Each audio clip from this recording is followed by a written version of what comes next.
2020년도 1학기 호서대학교 부동산과 생활경제 제12주차 수업을 시작하겠습니다. 안녕하세요, 여러분. 지난 한 주도 건강하게 잘 지내셨죠? 여전히 코로나19가 우리의 일상을 위협하고 있습니다. 특히 이태원발 그리고 인천 경기의 종교 모임에서 시작된 코로나의 확산이 계속 이어지고 있습니다.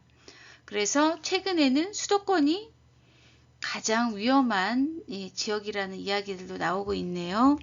여러분들이 살고 계신 지역은 안전한지 궁금하고요. 또 여러분들이 안전하게 코로나로부터 잘 생활하고 있는지 걱정이 되기도 합니다. 자, 또 하나는 이러한 코로나19로 인해서 젊은 친구들, 특히나 대학생들의 아르바이트 자리가 많이 없어졌다고 합니다. 그래서 대학생들이 이 온라인 수업으로 인한 스트레스 플러스 또 알바에 대한 스트레스가 굉장히 크다라고 하는데, 여러분들한테 기쁜 소식을 하나 전해주면서 수업을 시작하도록 하겠습니다. 코로나19로 인한 고용 한파가 이어지고 있는 가운데 경기도 수원시가 청년들에게 일자리를 주는 청년 인턴 사업을 추진하기로 했습니다. 기존에는 대학교 재학생이나 휴학생만 해당했지만 이번에는 연령 기준만 충족되면 참여할 수 있도록 기회도 넓혔습니다. 이재호 기자가 보도합니다. 올해로 25살이 된 박나연 씨는 얼마 전 회사를 나왔습니다. 코로나19 확산 여파로 회사 매출이 급감했기 때문입니다. 새로운 일자리를 찾던 중 수원시의 청년 인턴 모집 공고를 확인해 지원하게 됐고, 현재는 일을 하며 새로운 미래를 준비하고 있습니다. 시청 쪽에서도 청년들을 위해서 많은 일자리를 제공해준다는 것들을 알게 되어서 좀 더 희망이 들었습니다. 대학교에서 아동복지를 전공한 김유진 씨는 수원시의 청년 인턴 사업으로 인해 더 넓은 경험을 할 수 있게 됐습니다.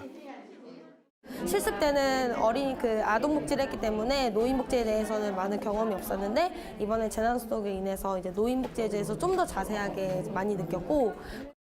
경기도 수원시는 코로나19로 인해 취업에 어려움을 겪는 청년들을 위해 청년 인턴을 추가로 모집하고 있습니다.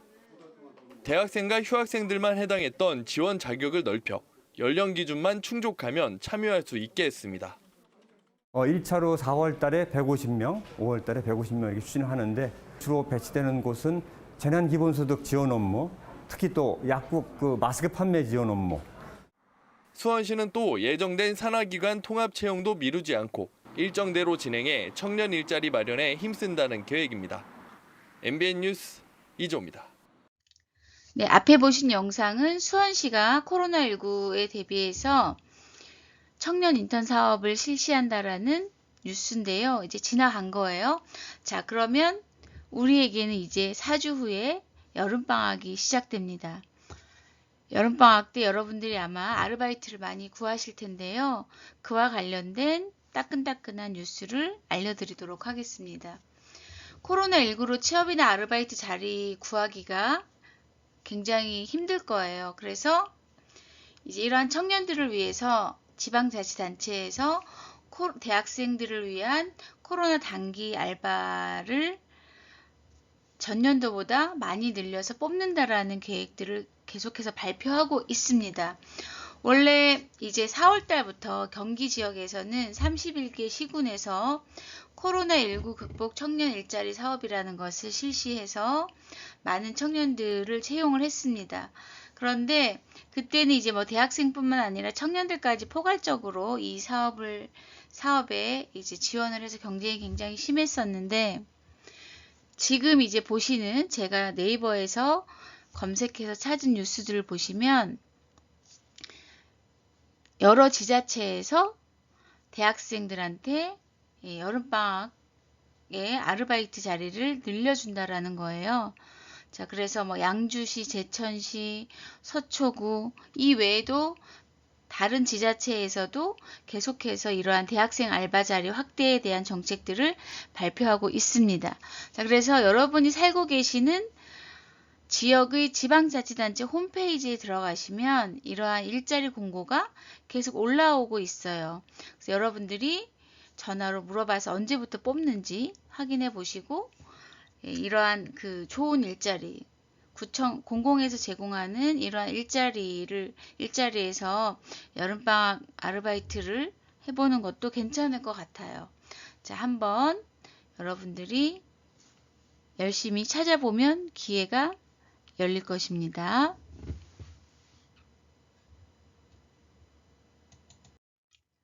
자, 그러면 본격적으로 수업을 시작해 볼까요?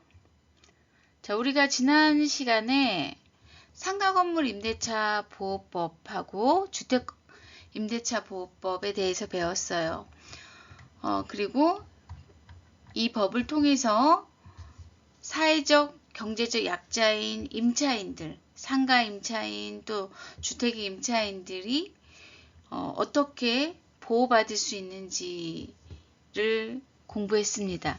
자, 이 중에서 상가건물 임대차 보호법에 대해서 조금 헷갈릴 것 같아서 대항력과 우선 변제권에 대한 내용을 제가 한 번 더 설명을 드리고 그 다음에 최우선 변제에 대한 것들을 제가 설명을 안 드렸더라고요. 그래서 그 두 가지 더 추가해서 설명드리도록 하겠습니다.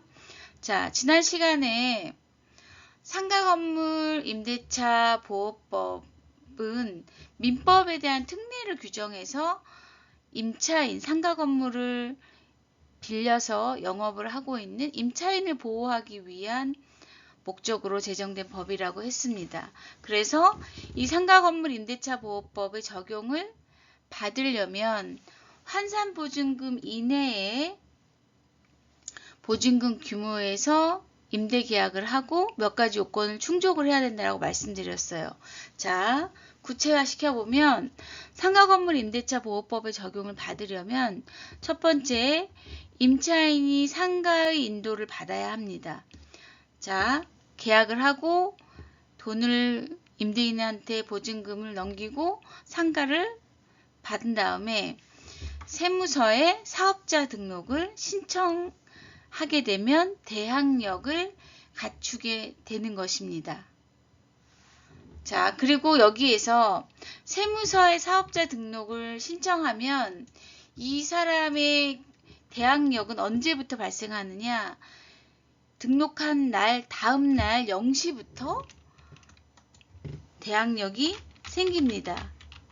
자, 그래서 이 대항력이라는 것은 뭐냐면 내가 권리를 갖고 있어서 제3자에 대해서 나의 권리를 주장할 수 있는 효력을 말하는 거죠. 내가 여기에 임대 계약을 맺어서 내가 여기를 쓸 수 있는 임차에 대한 권리를 내가 갖고 있다라는 것을 얘기하는 거죠. 주장할 수 있는 힘이라고 생각하시면 되겠습니다. 그래서 이렇게 두 가지 임차인이 상가의 인도를 받고 세무서에 사업자 등록을 하면 그 다음날 0시부터 대항력이 발생을 해요.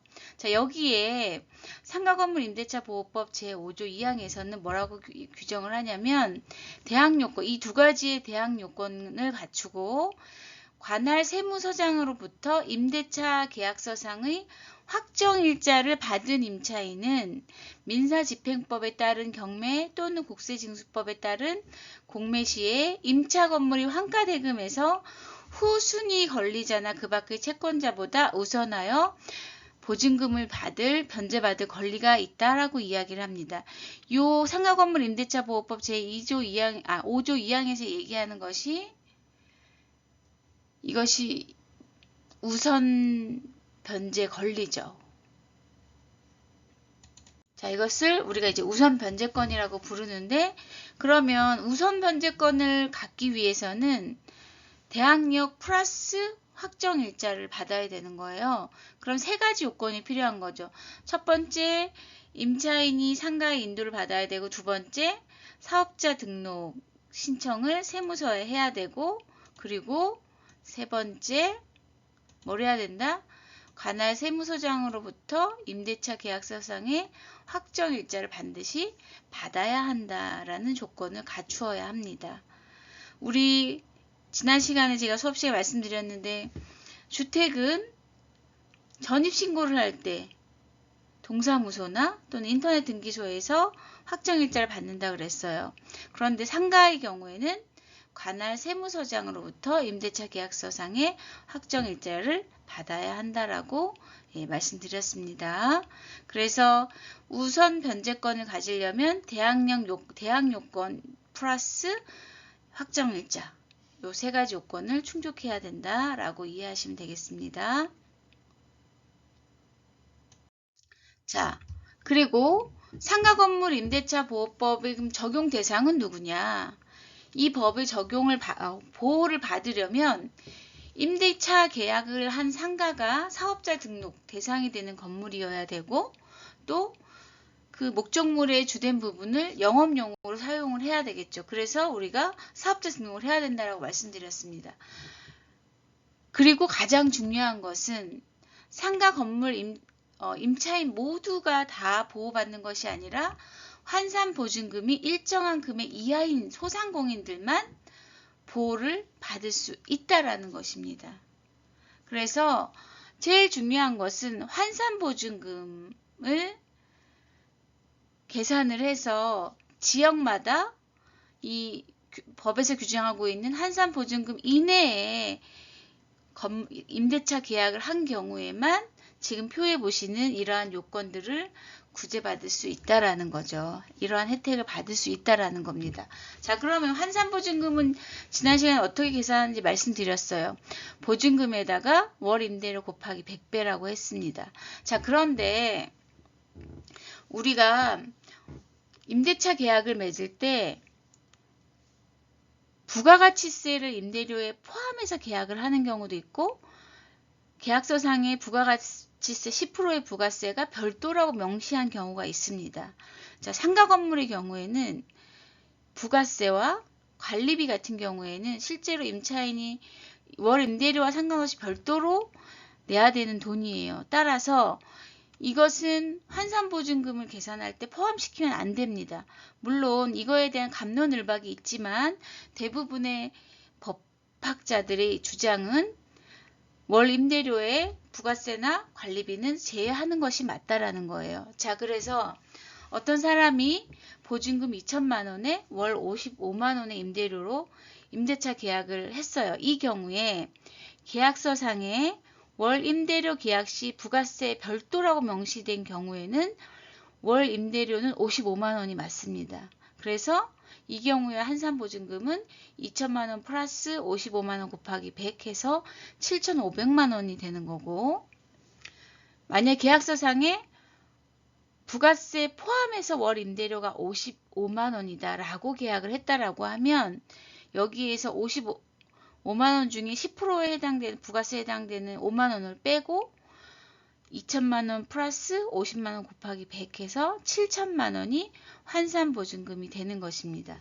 따라서 부가세 계약을 어떻게 이제 부가세에 대한 부분을 계약서에 명시했냐에 따라서 나중에 최우선 변제를 받을 수 있는 임차인이 될 수도 있고 그렇지 않은 경우들도 생겨요. 우선 변제권과 최우선 변제는 다르죠. 자, 그래서 이 환산보증금을 계산할 때 계약서상의 조건은 굉장히 중요하다라는 거 여러분이 기억을 해주셨으면 좋겠습니다. 또한 환산보증금 이내에 들어와야지만 우리가 지난 시간에 배웠던 이러한 상가건물 임대차 보호법에서의 임차인에 대한 이러한 보호를 받을 수 있다라는 거죠. 자, 첫 번째, 확정일자와 확정일자를 받고 우선 변제권을 받게 되면 환산보증금 이내에 있는 임차인은 우선 변제권이 생기죠. 대항력 플러스 확정일자라고 했어요.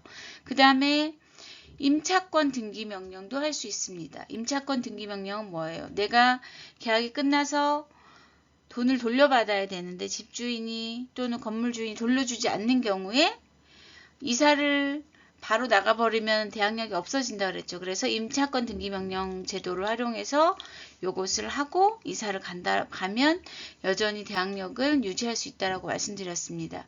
그 다음에 묵시적 갱신권. 네, 묵시적 갱신권도 이 한산보증금 이내의 세입자들의 경우에는 이 혜택도 받을 수 있어요. 그리고 계약갱신을 다시 하는 경우에 임대료를 올리는 것이 5% 이내로 제한이 되죠. 그리고 이 예를 들어 한산보증금 이내에 있는 임차인의 경우에는 소액 임차 보증금의 최우선 변제도 받을 수 있다라는 것입니다. 그런데 환산보증금을 초과하게 되는 경우에는 이러한 상가 건물 임대차 보호법에서의 이러한 적용 내용을 이러한 내용들을 적용받을 수 없다라고 보시면 됩니다. 그래서 보호를 받을 수 없는 경우들이 늘어나게 되겠죠. 그래서 우리가 계약을 할 때 이 환산보증금의 규모를 잘 알고 있어야 되죠. 지난 시간에 배운 거 다시 생각해보면 서울은 환산보증금이 9억 원 이하, 과밀건역하고 억제건역하고 인천, 부산, 성남, 수원, 과천 6억 9천만 원, 그 다음에 광역시, 파주, 안산, 광주는 5억 4천, 그 외 지역은 3억 7천만 원이라고 말씀드렸어요. 자, 그리고 우리가 지난 시간에 요 소액 임차 보증금 최우선 변제를 주택임대차보호법에서는 제가 설명을 드렸는데 상가 건물 임대차 보호에서 설명을 안 드렸습니다. 그래서 이 부분 마저 설명하도록 하겠습니다. 자, 우리가 지난 시간에 주택임대차보호법에서 최우선 변제 이야기를 배웠어요. 똑같이 상가건물 임대차보호법에서도 우선 변제 임차인의 범위와 최우선 변제 금액에 대한 법 규정이 있습니다. 상가건물 임대차보호법 제14조 그리고 동법 시행령 제6조와 7조에서 이것을 규정하고 있어요. 자, 환산보증금 규모는 상가건물 임대차 보호법에 적용한 여러 가지 아까 앞에서 봤던 이런 혜택들을 받는 거고, 만약에 임대인이 이 대출을 갚지 못해서 경매로 넘어가는 경우에 소액 임차인에 대해서 이 사람들 우선적으로 보호하기 위한 우선 변제 보증금의 범위와 그 중에서 얼마를 먼저 돌려받을 수 있는지에 대해서 규정을 했다라는 거죠. 자, 그래서 보증금 중에서 일정액을 보호받는 이 임차인의 그 우선 변제 보증금 범위도 지역에 따라서 이렇게 나누고 있습니다. 그래서 법에서는 보증금 중 일정액을 다른 담보물권자보다 우선해서 변제받을 수 있는 권리를 주어지는데, 이 경우 임차인은 건물에 대한 경매 신청이 등기 전에 대항 요건을 갖추고 있어야 된다는 거예요. 무조건 소액 임차 그 보증금만 갖고 있다고 해서 보호받는 게 아니라 우리가 대항 요건을 갖춘다라는 건 아까 앞에서 말씀드렸잖아요. 이 요건을 경매 신청이 등기 전에 먼저 갖추고 있으면 보호받을 수 있다. 그러면 우선 변제를 받을 수 있는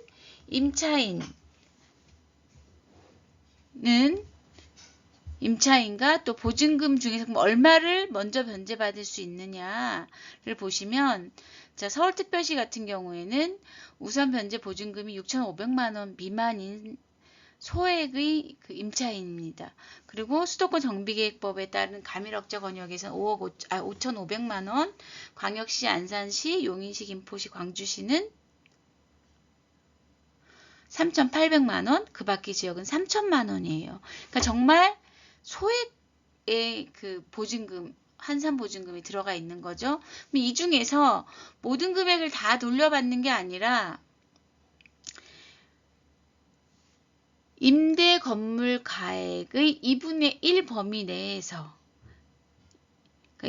경매가 너로 했을 때 경매에 소요된 비용들을 제한 전체 금액에서 절반 미만으로 이 범위 내에서 해당 지역 경제 여건, 보증금, 차입 등을 고려 정하는데, 서울의 경우에 6,500만 원 중에 2,200만 원을 최우선으로 먼저 받을 수 있다. 그리고 수도권 정비계획법에 따른 과밀억제 권역에서는 1,900만 원, 광역시에서 1,300만 원, 그 밖에 지금 1,000만 원이에요. 그래서 약 33% 정도만 최우선으로 법에서 먼저 돌려받을 수 있도록 정말 소액의 그 임차인들을 보호하고 있다라는 거죠. 자, 그래서 이러한 최우선 변제 금액의 범위도 알고 있으면 좋을 텐데 현실적으로 서울에서 6,500만 원짜리 상가를 구한다는 것은 거의 불가능하다라고 보시면 되겠습니다.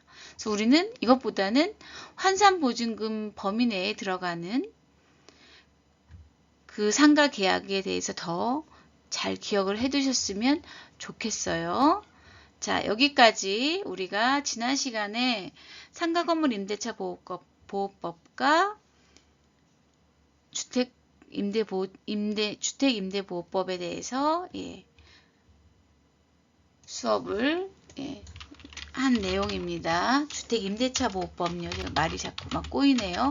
자, 그래서 두 개는 유사한 법 구조를 가지고 있습니다. 그래서 여러분이 알아두시면 생활에 유용한 정보가 될 것이라고 생각합니다. 자, 그러면 이번 시간에는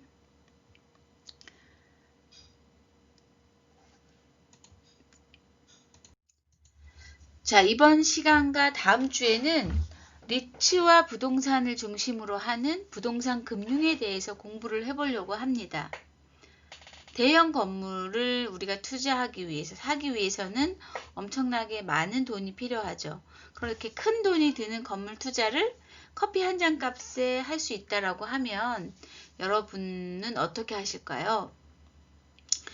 실제로 커피 한 잔 값을 투자하고 그리고 매년 배당 수익을 8% 정도 받는다라고 하면 투자해 볼만 하겠지요. 이를 현실에서 제도화시켜서 투자할 수 있게 만든 상품이 리츠라는 것입니다. 그래서 리츠는 대기업이 운영하는 백화점, 마트, 호텔, 주택, 그리고 물류, 부동산 여러 가지에 투자를 해서 투자자에게 임대료를 배당하는 제도인데요. 지난해에 롯데에서 관련 리츠를 상장을 하면서 4억 7천억 원이 넘는 자금이 몰리면서 엄청난 인기를 끌었지요. 그래서 이러한 리츠 시장은 매년 커가고 있습니다. 그래서 2019년 기준으로 약 230개의 리츠가 시장에서 운영되고 있고 시장 규모는 약 46조 5천억 원에 이른다고 합니다. 자, 이런 우리가 리츠에 대한 투자는 어떻게 할 것인가, 그리고 리츠와 부동산 펀드는 무엇이 다른가에 대해서 공부를 해보도록 하겠습니다. 자, 이를 위해서 먼저 우리 리츠라는 개념이 뭔지 모르잖아요. 그렇죠? 그래서 간단한 웹툰을 먼저 보고 리츠라는 제도에 대해서 설명을 해보고자 합니다.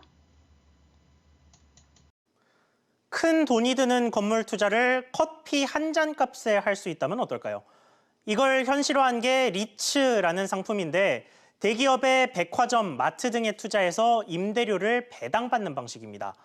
최근 한 대기업에서 관련 리츠를 상장 준비 중인데 4조 7천억 원 넘는 자금이 몰렸고 또 서울 주요 지역 빌딩들도 속속 리츠 상품을 준비하고 있습니다. 이렇게 인기를 끄는 이유가 뭔지 류정훈 기자가 취재했습니다. 서울 도심 한복판에 위치한 대형 오피스 건물입니다. 구 삼성생명 건물이었던 태평로 빌딩은 현재 삼성생명과 CJ 대한통운, 현대해상 등 기업들이 입주해 있습니다. 부동산 전문 운용사인 이지스 자산운용은 여기 태평로 빌딩과 제주 호텔을 기초자산으로 11월 상장 준비 중입니다. 건물에서 발생하는 임대소득이나 매매 차익 등의 수익을 배당으로 돌려주는 게 공모리츠의 골자입니다. 이미 주식시장에 상장된 리츠들의 주가 상승률은 비교적 높은 편입니다. 신한 알파리츠와 야탑, 일산, 평촌 유코아 아울렛을 묶어 수익을 내는 이리츠 코크랩 등은 25%에서 최고 40%에 달하는 주가 상승률을 보이고 있습니다.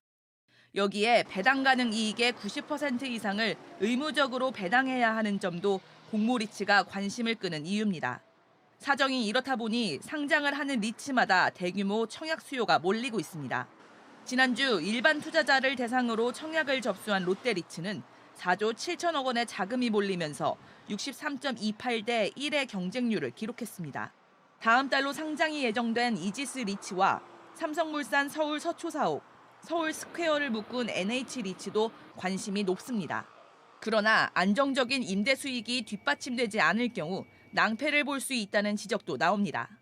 금리 인상되는 상황에서도 임대료를 낼 만한 기업들이 들어와 있다 그러면 그래서 임대 받아가는 기업이 좋은 부동산으로 구성된 리츠가 아주 좋은 리츠입니다. 또 주가가 급등할 경우 부당 배당 수익률이 낮아질 수 있고 부동산 시장이 침체하면 임대, 매각 수입이 줄어들 수 있다는 점도 유의해야 합니다. SBS CNBC 류정훈입니다. 글로벌 경기 불확실성이 더해지자 안전자산에 대한 관심이 높아지고 있습니다. 하지만 부동산에 직접 투자하려는 목돈이 들고 채권은 수익률이 낮아 고민인 분들 많을 텐데요. 이런 상황에서 자금을 모아 부동산에 투자하고 수익을 돌려주는 형태의 간접 투자 상품, 이른바 리츠가 대안으로 떠오를 전망입니다. 보도에 방서우 기자입니다. 지난 2001년 말 리츠에 2억 원을 투자했다면 얼마를 벌 수 있었을까?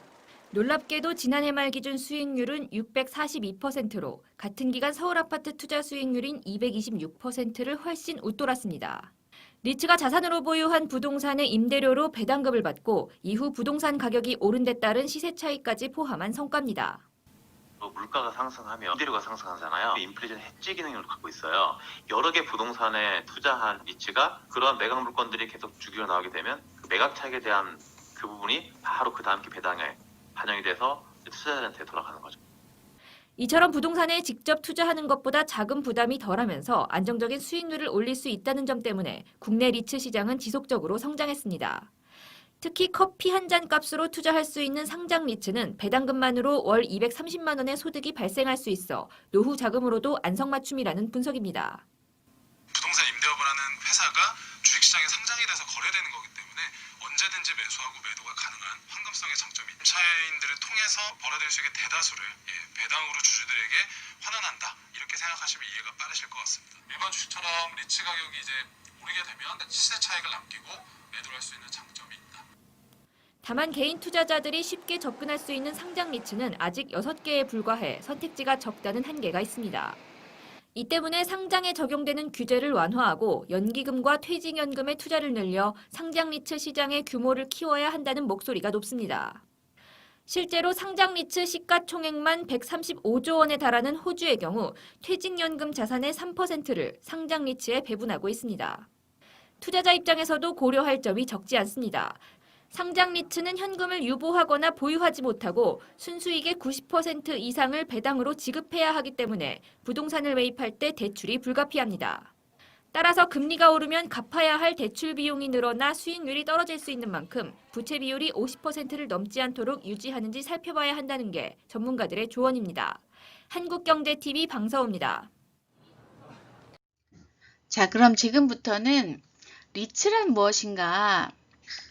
우리가 리츠라는 것은 부동산 간접 투자 상품 중에 하나인데 아직 여러분들은 낯설 거예요. 그래서 리츠를 이해하기 쉽게 웹툰으로 설명해 놓은 자료가 있어서 이 자료를 먼저 보고 제가 설명을 하도록 하겠습니다.